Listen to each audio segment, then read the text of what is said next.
Now it's time for On Point, where we speak to experts to delve deeper into the biggest news stories in the spotlight right now. At the current time, most of the world's attention is on Russia's war against Ukraine, understandably.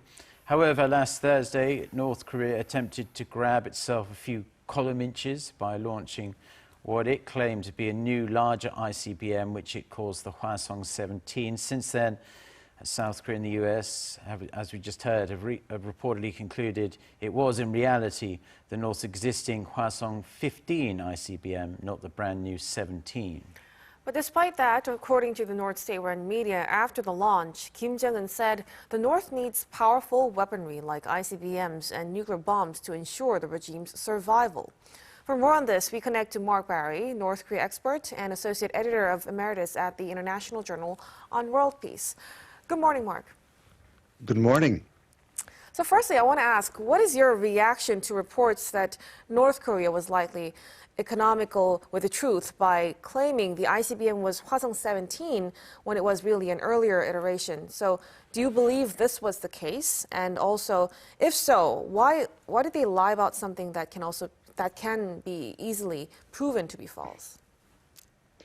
Well, I agree with your report just aired that it looks like both U.S. and South Korea have agreed that this was probably the Hwasong-15. I don't know if Japan is completely on board, but I'm sure whatever will be revealed about it will be just done on a non-attributable basis.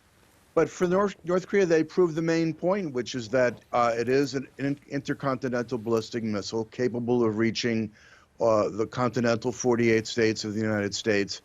And if it isn't quite the showcase model that they wanted to, lift off earlier this month, it's not. The political point, frankly, is still been made. And I don't think they really care about the ripple effect later on of the fact that the little scrubbing here and there. The point was still made. Now, Kim Jong-un signaled yet again over the weekend following this ICBM launch that North Korea needs to have a nuclear deterrent if it wants to survive. Does this suggest to you that a nuclear test is imminent? There is this big anniversary coming up, the 110th birth anniversary of Kim Il-sung, Kim Jong-un's grandfather and the founder of the regime.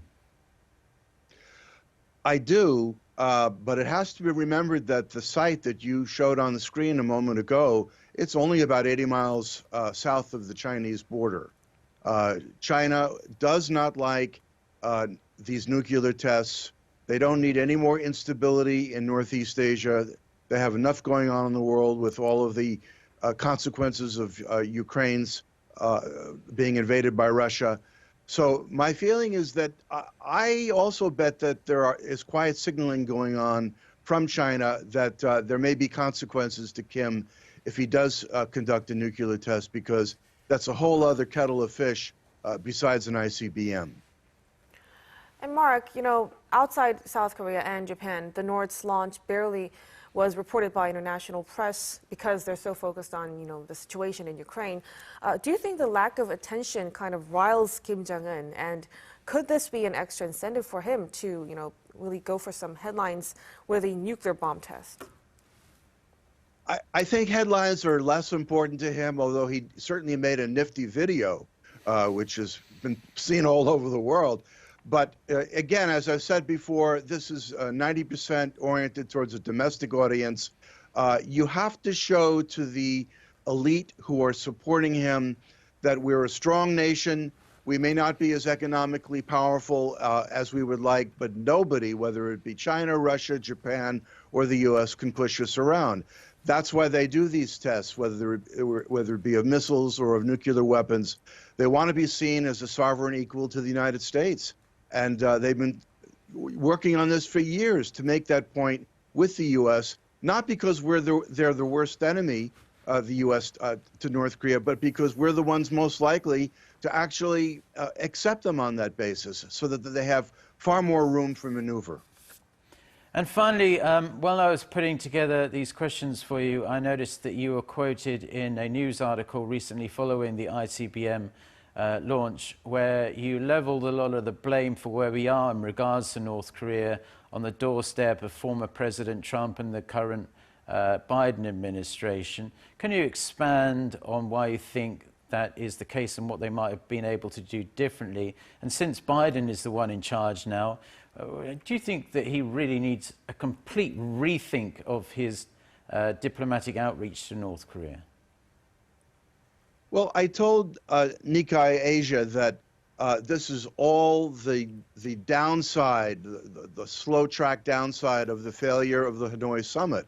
And although both sides are to blame, people like Siegfried Hecker, the former director of the Los Alamos Nuclear Laboratory, who has been to the Yongbyon nuclear facility many times. He held a jar of plutonium in a lead glove at the Yongbyon facility. He said an interim deal would have been fine. It would have been a great way to freeze North Korea's nuclear program.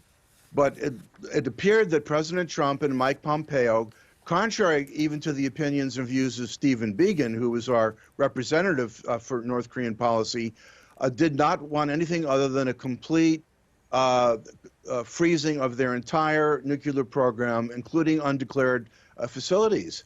And that was not acceptable to Kim. And yet the North Korean foreign minister said, if you don't accept this deal, you may not see anything like this come around for quite some time. So here we are, a little over 3 years later. And, all of the parameters of the freeze that had been in place are about to burst. Now, President Biden will find that the Obama policy of essentially benign neglect and ignoring the problem is not going to work anymore. And I really hope that President Yoon, whenever he meets President Biden, will come up with creative solutions and kind of gently prod President Biden to try some new ideas. Because after all, it's South Korea that's going to be most affected by whatever repercussions have from what is or is not done in the future. All right, Mark. Thank you so much for your insights. We're grateful for them. Hope to talk to you again soon. Okay, thank you. Thank you.